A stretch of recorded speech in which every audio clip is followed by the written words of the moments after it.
Добър ден. И вие на училище? На училище. От колко време идвате? Ами става вече 2 месеца. 2 месеца. 2 месеца. А ходил ли сте преди това на училище? Ходим. До кой клас? Ами до 4-ти. А сега защо пак? Ами понеже не мога да си спомним училището. Общо 28 роми са избрали да си припомнят четмото и писмото, а някои тепърва ще усвоят азбуката и смятането. Най-младият първолак е момиче на 19, а най-старият мъж на 57 години. В продължение на 5 месеца те ще изучават материала по всички предмети от 1 до 4 клас. Смята се, че пшеницата произлиза от Югозападна Азия. Порасналите ученици четат, пишат и смятат по 6 часа на ден. Еленки колко е 3 по 2? Как да кажеш след това? 3 по 2. Горе тръгни. Намери ли го? Колко? 4. Не, то е 2 по 2. Ето ли? 3 по 2, да. 6. Заедно с Еленка таблицата за умножение учат още нейният съпруг, синът и снахата. Трудно ли ви е? Не. Проверявате ли домашните на по-възрастните? Проверявам ви. Имат ли грешки? Понякога. Галя от планинското село Гърдевци е на 25 години. Всеки ден изминава пеша 20 км до училището в Елена и обратно. Букличките долу-горе ги пише с госпожата помощна. А вече можеш ли да четеш? Не.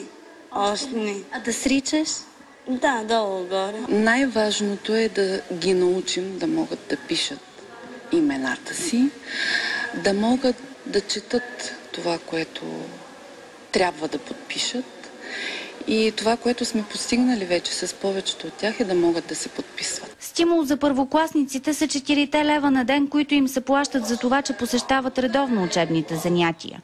Безплатните учебни помагала също. То закъсня за час. Ами аз отидох на доктора Любимирова. Имаше проблем. Крика ме боли. Но сега идваш Идвам. Тук ребрата чупено. с счупени ребра и си на училище.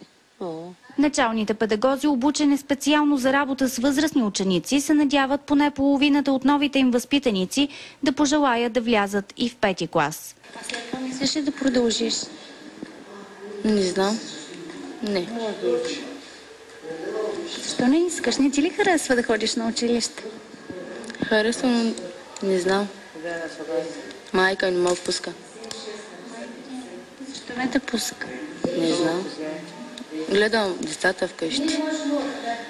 Не ми е много приятно с баба с 5 внука и да идвам на училище 1 клас.